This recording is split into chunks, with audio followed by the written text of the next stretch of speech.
Eu tenho uma palavra simples para você. Eu digo simples porque é uma palavra que todos conhecem. E realmente eu estou nessa noite aqui para falar de família. Família, né?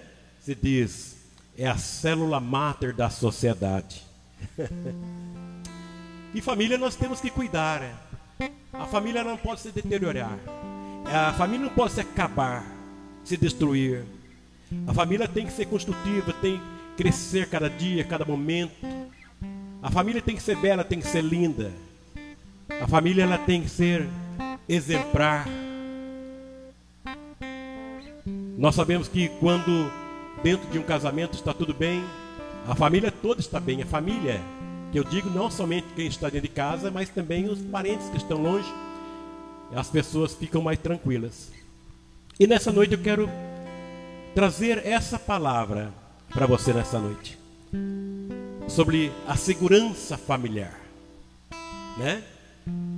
Eu marquei algumas coisas aqui e vou relatar para vocês nessa noite. Olhe só, dentro desses dias, ou também dentro dos outros dias que já passaram, nós sabemos que não existe família perfeita, não existe casamento perfeito. Quando eu digo não existe família perfeita, é porque a família ela tem que ser melhorada todos os dias. Todos os dias, em todos os momentos, nós temos que perceber isso. Como está a minha família? Como é triste quando nós ouvimos em dizer que a família não vai bem, que a família não está bem. Quando a gente está tudo bem na família, você pode ter simplesmente um ovo para comer no almoço, como a sua mistura. Mas se a família estiver tudo bem, tenha graça naquele lugar, é muito bom demais. O esposo olha para a mulher e fala, olha, o que temos aí hoje é isso aí.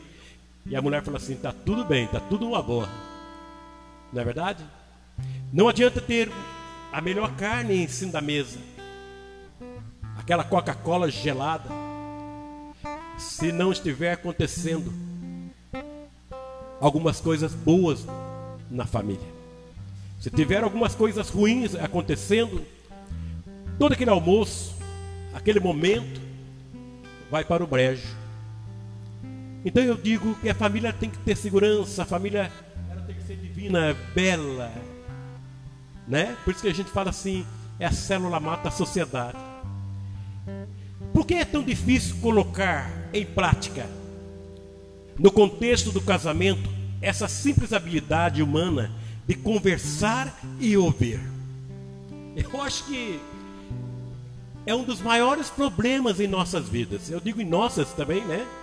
Eu já tenho uma bagagem, um bom tempo de casamento, graças a Deus. Não é perfeito, mas eu melhoro todos os dias, né? E fico vendo muitas vezes os problemas se agravarem por conta das pessoas não quererem ouvir, né? De conversar, dialogar. E a família, o esposo e a esposa, e até mesmo o filho, a filha, é preciso que tenham essa conversa, esse diálogo, né? Por isso que eu coloquei, porque é tão difícil colocar em prática. É algo que tem que acontecer todos os dias. De repente está acontecendo alguma coisa na tua casa, você que é pai, você que é mãe, você está vendo um filho ou a filha, ela meio cabisbaixa com algum problema e você não está nem aí, e isso vai trazer um problema amanhã. Então é hora de conversar e também ouvir em nome do Senhor Jesus. Amém? Aparentamos ser especialista em comunicação durante o namoro. Quer ver o tempo de namoro, como principalmente o homem, né? Como o homem é bom de bico. Quando ele cisma, quando ele quer aquela pessoa, aquela mulher, aquela jovem, né? ele fita os olhos assim, diz: é essa aí mesmo, e eu vou jogar tudo que eu tenho para ganhar essa pessoa.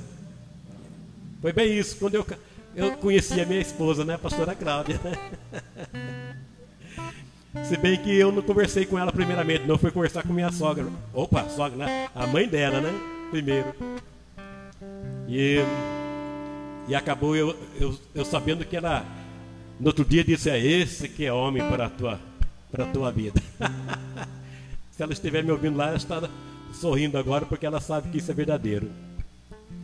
Mas nós aparentamos ser especialistas em comunicação durante o namoro. Passamos horas falando e ouvindo, revelando os segredos interiores do nosso passado e expressando nossos sentimentos de maneira aberta e às vezes até de forma poética. Quando o camarada quer aquela mulher, quando ele quer ganhar aquela pessoa, como ele é bom de conversa, como ele se apresenta diante da moça.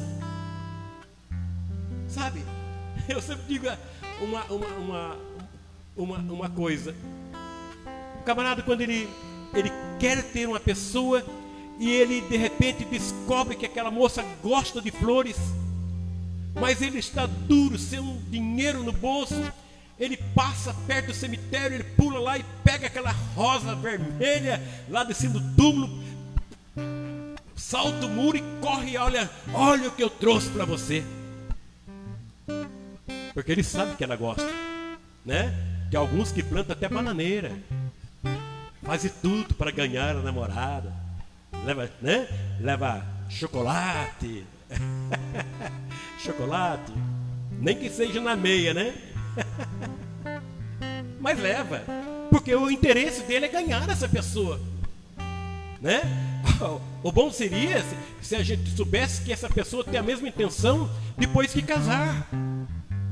Porque nesses momentos o camarada é um especialista em dizer coisas profundas, como eu disse aqui, que revelando os segredos interiores, né? Interiores do passado, expressando os sentimentos de maneira bem aberta. Quando a mulher olha para o camarada e fala: poxa, esse camarada aí tá melhor que, olha, de primeiro a moça falava assim, né? Estou esperando meu príncipe num cavalo branco. Agora o camarada vem num Camaro amarelo. Não é não? Bom, porque essa capacidade de comunicação se torna tão difícil após o casamento. Se é na hora que o casamento tem que ter mais segurança, porque ali vai criar uma família, ali vai formar filhos, se torna uma grande responsabilidade para o casal. E muitas vezes nós vemos então essa dificuldade por conta depois que casa, vem a estresse, período de separação, doença, trabalho, filhos e outros cuidados normais da vida que afetam o tempo e a energia investido na intimidade conjugal. Mas numa família amorosa, o marido e a esposa estão comprometidos, amém? Em manter viva a intimidade. Tal relacionamento íntimo não só proporciona satisfação profunda ao casal, como também serve de modelo para os filhos. Os pais são exemplo dos filhos. Agora casados, fizeram aquele ato, aquele momento, não vou dizer profético, né? Mas promete, até a morte que separe, as promessas diante do altar. E depois que casa, né? E depois que casar, como vai ficar?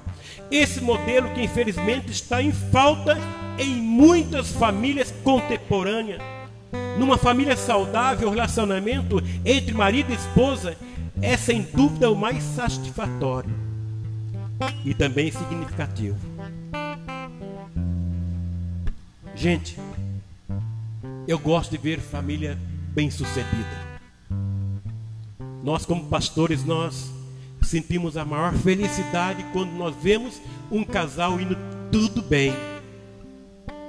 Mas ficamos aborrecidos e tristes quando nós vemos que essas pessoas, elas estão dando brechas para que o inimigo entre no casamento e destrua não somente o casamento, mas também a família. Deus tem uma ordem para os homens em geral, que os homens digam amém, que governe bem a sua casa. Não é não? O camarada, ele tem que casar, ele tem que saber que ele vai ser o tal. Vem matar a barata, já vou. Vai matar o rato, já vou. Ó, o chuveiro queimou, já vou. Né? E tem alguns que falam assim, ó, em casa, pastor, quem manda sou eu. Por quê? Quem grita mais alto lá sou eu. Quando a mulher fala, vem varrer a casa, já vou. E é verdade, né? Eu não estou dizendo para que o esposo não possa ajudar a esposa, que deve fazer isso. Eu faço. Não tenho vergonha nenhuma de ajudar a minha esposa. Somos amigos, parceiros em tudo, não é verdade? E nós ajudamos um ao outro, não é verdade? Eu gosto de ir para a cozinha, fazer um almoço. Mas nada adianta ir para a cozinha, fazer almoço, ajudar a esposa e viver uma vida encrencada só de aparência. Não é verdade? A vida não pode ser de aparência. Esses dias atrás eu dizia para uma pessoa, o namoro e o tempo do noivado é para você conhecer a peça. Eita glória! É o tempo. Ali você conhece o jeito da pessoa agir, você conhece o gênio da pessoa, o temperamento da pessoa. Não é verdade? O que ela apresentar, o que a mulher, o que o homem apresentar, vai ser dentro do casamento. E eu sempre digo para as pessoas, olhe bem para o casamento, olha bem para o namoro, aliás, o namoro, olha bem o tempo que vocês estão juntos, para dizer depois, olha, estou sofrendo, olha que a minha vida está indo para trás. Não. Você teve tempo de olhar para quem está ao teu lado, né? Diz que o amor é cego, né? É verdade. Às vezes a pessoa está, Deus está dando o livramento e a pessoa, não, porque eu tenho que ficar, tenho. Mas amor no casamento é coisa linda. Deus tem uma ordem para os homens em geral, que governe bem a sua casa, criando os filhos com amor. Abra a tua Bíblia, lá em Deuteronômio.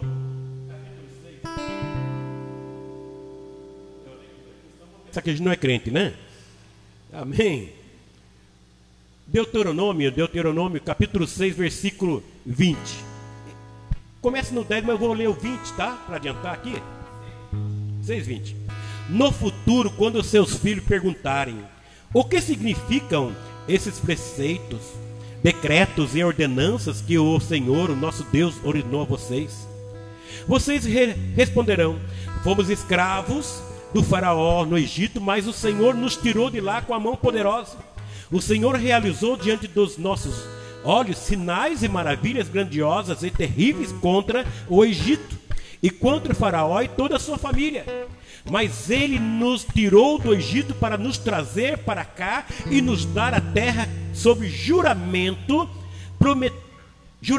Prometeu a nossos antepassados. O Senhor nos ordenou que obedecêssemos a todos esses decretos e que fôssemos o Senhor, o nosso Deus. Temêssemos o Senhor como nosso Deus, para que sempre fôssemos bem-sucedidos e que fôssemos preservados em vida, como hoje se pode ver. Eu gosto dessa passagem aqui, sabe por quê? Diz aqui, olha, o Senhor nos ordenou que obedecêssemos a todos esses decretos e que temêssemos o Senhor, o nosso Deus, para que sempre fôssemos bem-sucedidos. A maior intenção de Deus é que a família seja bem-sucedida.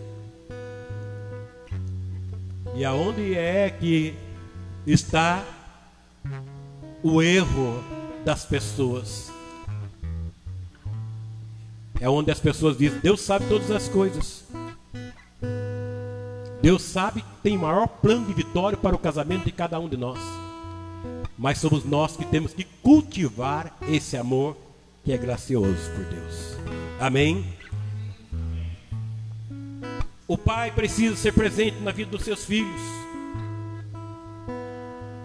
Quando nós tratamos de filhos nos dias de hoje, quando nós vemos filhos, meninos de 12, 13 anos, e nós vemos que esses pais, eles não estão no caminho do Senhor, não tem a palavra do Senhor dentro desse lar. E quando você passa em uma determinada rua, e você vê um som que está lá chacoalhando as paredes, e lá está uma menina de 8, 9 anos dançando, e vai estar em cima, vai estar embaixo, e você diz: meu Deus, como que está hoje as moças, as meninas. E o pior de tudo, quando você passa, essas pessoas, elas falam assim: que foi? Gostou? E eu fico pensando, qual é o ensinamento dessa família? Qual é o ensinamento desses pais para esses filhos que estão fazendo isso? Quando eu vejo um menino de 12, 13 anos com um latinho de cerveja tomando na rua, logo eu vejo que aquele pai diz para o filho: ó, não faça que eu faço. E é a hora que ele está com um cigarro na mão, está com uma latinha de cerveja, com a garrafa de cachaça, e ele está falando para o filho não fazer, porque aquilo não leva a nada. E o filho vai aprendendo e vai ficando igualzinho ao pai, ou pior que o pai. Então a geração, a nossa geração, ela é pós-moderna.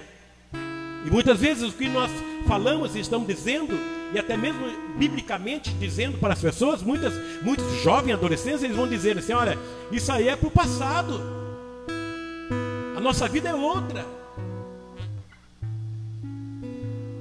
nós somos diferentes, eu amo isso, eu amo fazer isso. E nós que temos uma experiência, nós sabemos que isso que essas pessoas estão fazendo está errado. Mas nós estamos aqui para acusar as pessoas. Cada um tem que dar conta para Deus do ato que se faz. O lar é onde somos preparados para a vida, e existem alguns desafios, principalmente para os homens. Está sobrando para nós hoje. Está precisando hoje nós falarmos isso, porque Deus tem cobrado dos líderes, sacerdotes dentro do lar, para que tenham uma vida abençoada, uma vida com excelência. Ser um líder espiritual para a sua família. O homem precisa ser um líder espiritual para a sua família, como profeta e cabeça da família. Deus deu a responsabilidade de ministrar a graça de Deus todos os dias, tendo uma palavra do Senhor para os seus filhos e esposas. Ah, pastor, na minha casa, quando meu filho veio orando, ele acha que está engraçado. Ele não tem que achar engraçado, não. Ele tem que saber de uma coisa: meu pai é um homem de Deus, e ali está orando para a família, está orando por mim. Nós somos exemplos. Deus nos dá essa tarefa de nós puxarmos nossos filhos, falar da palavra de Deus. Você sabe que nos dias de hoje não é fácil você arrancar um celular de um adolescente. Não é fácil. Porque as pessoas elas perderam o controle. E aí as pessoas dizem: nessa pandemia está todo mundo doido. Está todo mundo esquisito. Não. Eu acho que essa pandemia, ela está fazendo com que o marido e a esposa, eles possam crescer dentro do lar, um casamento abençoado por Deus. Uma parte espiritual. É hora de trazer o ensinamento para os filhos, para as filhas, e dizer que o Senhor Jesus está voltando. E se não estiver firmado na palavra, não é no homem, mas na palavra de Deus, então, quando o Senhor Jesus vier buscar a igreja, essas pessoas poderão não subir. E existem lares diversas formas. que muitas vezes nós nos assustamos. Mas para nós que somos homens e mulheres de Deus, Deus tem uma tarefa para nós. O seu caminhar com Deus vai definir o rumo da sua família. Que coisa boa. Quando o homem caminha diante do Senhor, caminha com a esposa, quando ele lê a Bíblia, quando ele ora, quando ele fecha a porta do quarto e as pessoas veem ele entrando ali para orar, quando ele caminha para a igreja. Eu não digo agora nos dias que estamos sem igreja, mas quando está assistindo a live, está orando, está buscando de alguma forma para uma porta de trabalho, para a família, de coisas novas para que aconteça dentro do lar. Nós vemos então, isso vai fazer com que os filhos possam ter um bom caminho. O caminhar com Deus vai definir o rumo da sua família, ajudando os seus filhos a crerem e experimentando o poder de Deus. É de se preocupar, amados, nos dias de hoje.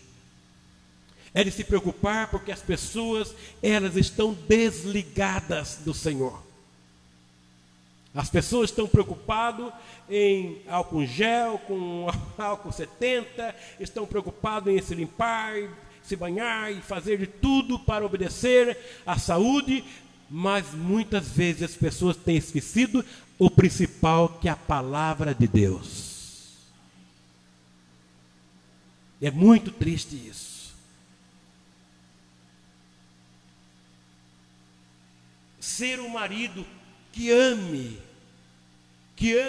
a mãe dos seus filhos, como Cristo amou a igreja, está escrito lá em Efésios 5:25, fazendo do seu casamento o melhor testemunho para eles. Você está percebendo que o nosso testemunho dentro do casamento, nós, como homem e mulher, marido e esposa, está sendo testemunho para a nossa própria família? Eu gosto de ver muitas vezes as pessoas falar: poxa vida, pastor, você tem uma família tão abençoada. E eu tenho o maior orgulho de dizer, eu tenho mesmo. Não existe perfeição, mas existe melhoramento. Vamos sentar e vamos conversar.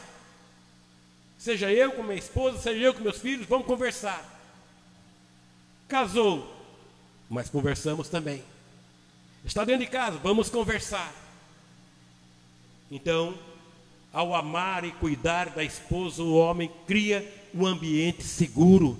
Esposa que ama o esposo que ama a esposa, dá sua vida por ela, ele é responsável, trabalhador, honesto e coerente. Amém, Jesus? O pai precisa ser carinhoso. Quando a gente diz assim, para dar uma pegada no pezinho dos filhos, das filhas, não é para bater e massacrar, porque nós como pais, nós temos que saber de uma coisa: eu não quero que meu filho venha amassar o barro que eu amassei. Eu não quero que ele passe o que eu passei. Eu quero que ele tenha uma vida melhor. Eu quero que ele cresça, não somente espiritualmente, mas também financeiramente. Que ele seja bem sucedido no casamento, que tenha um bom casamento, que tenha bons filhos. Eu sempre levei isso comigo: quem é bom filho também será bom pai. Não é verdade isso? Se o filho é mau, ele quando casar, não vai ter uma boa família. O pai precisa ser carinhoso com os filhos, mas não deve ter medo de ser firme com os filhos. O casamento, para ser um bom casamento, a família para ser uma boa família, quando nós estamos falando sobre os filhos. Quantos pais têm se afrouxado com seus filhos? Quantos filhos têm feito o que quer? Tem lar que a gente não sabe quem que manda, se é o pai ou é os filhos. Porque o pai já perdeu o controle na família. Não tem voz ativa. Quantos lares estão por aí, o filho entra com os olhos, parece um dragão de vermelho, ele entra e baixa a cabeça e passa, o pai não pergunta o que aconteceu com o filho, o que está acontecendo. Parece com coisa dentro de casa, de onde veio isso? Nem se preocupa. Um dia é uma galinha preta, outro dia é um celular, outro dia é, sabe? E os pais muitas vezes não perguntam: filho, de onde veio isso? Por que você está agindo assim? Por que você está respondendo? Qual é o problema? E assim os lares muitas vezes vão se deteriorando, vão se perdendo. Eu sempre digo para as pessoas, se você não traz e não lê a palavra de Deus para os filhos enquanto são pequenos, depois de grande, ele não vai querer ouvir. Eu li agora há pouco, o pai precisa ser carinhoso com os filhos, mas não deve ter medo de ser firme. Por isso, dá segurança ao filho e não medo. É preciso conquistar o filho para poder educá-lo. Uma criança deseducada é um adulto que pode ter a vida comprometida. Gente, eu ficava desesperado quando eu morava na minha cidade, em Taubaté, lá em São Paulo, e de repente eu morava numa esquina e tinha uma viela, e de repente nós abríamos o portão e via lá jovens, adolescentes, meninas, cheirando cocaína, usando pedra. E quando a gente pensava que era um adulto, eram crianças que estavam ali. E a gente ficava tão aborrecido, tão triste, porque ficava se perguntando, será que os pais estão sabendo que esses filhos estão vivendo essa vida? E eu vou dizer para você, tem muitos pais que não sabem o que o filho está enfrentando.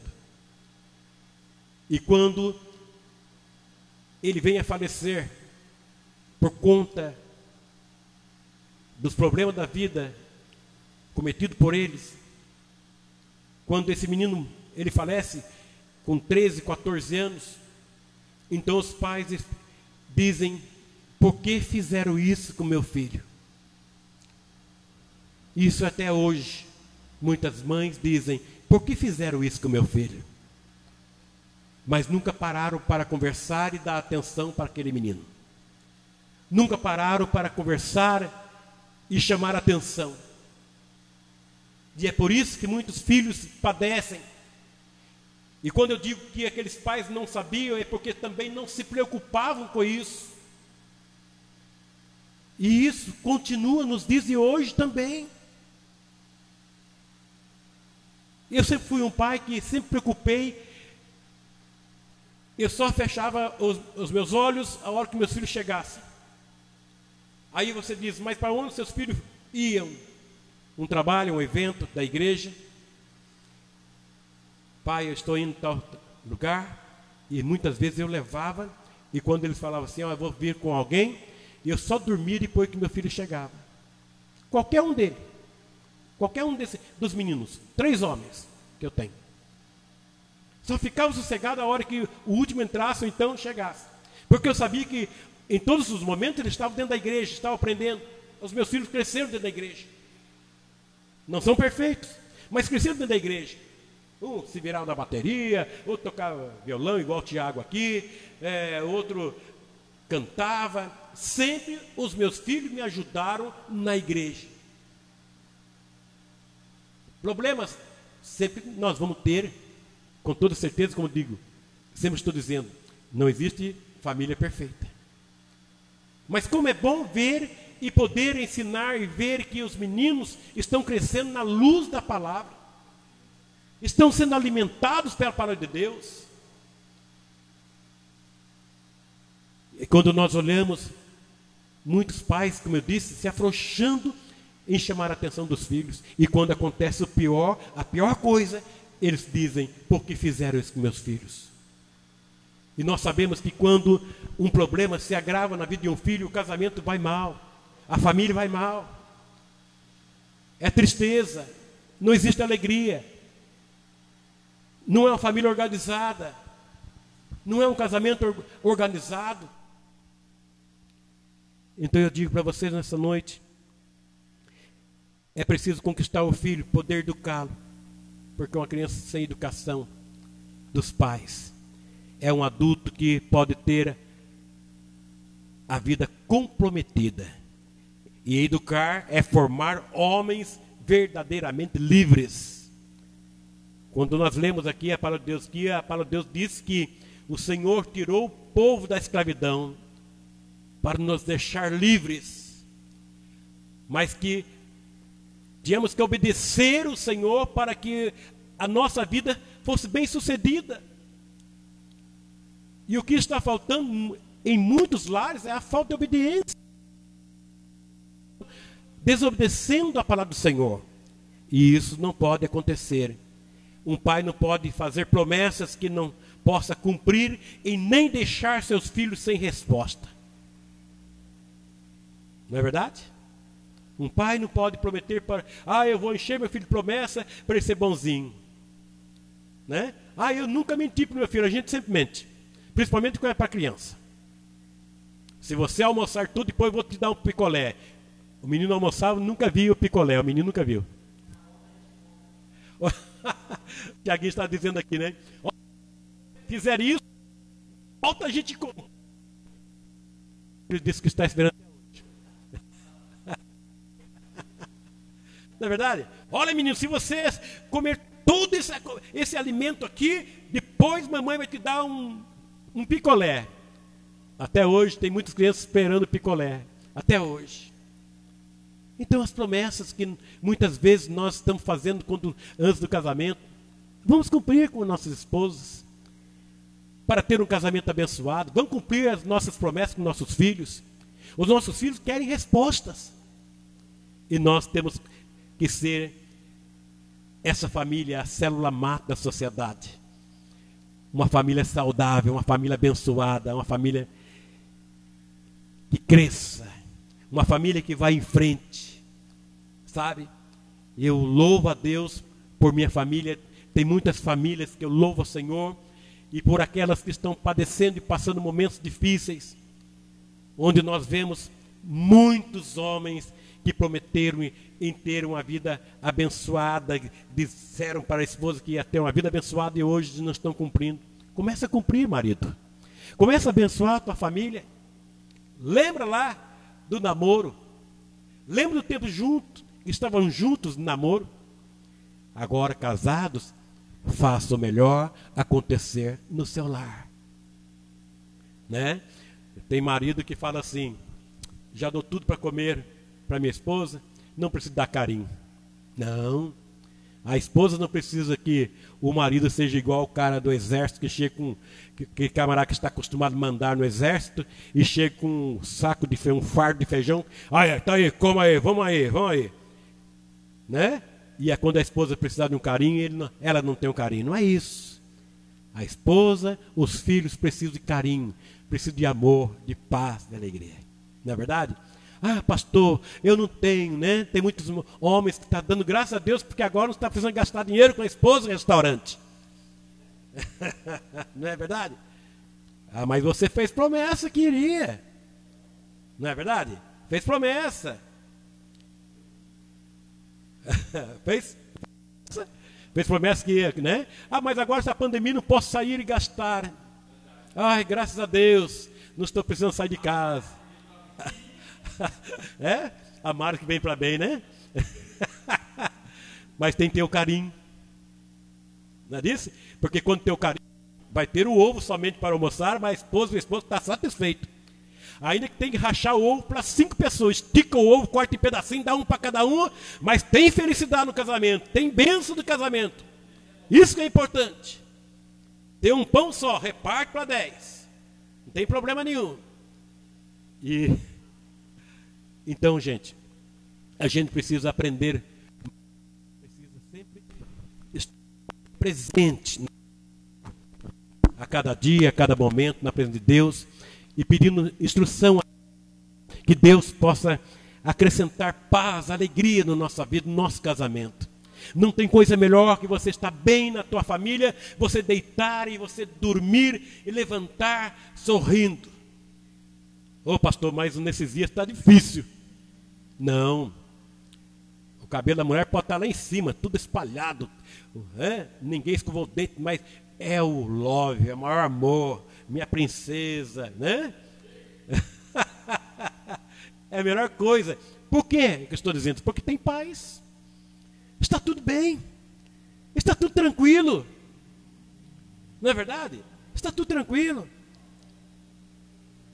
Eu fico lembrando aqui que muitas pessoas acontece cada briguinha por nada. Né? Outros por conta da promessa.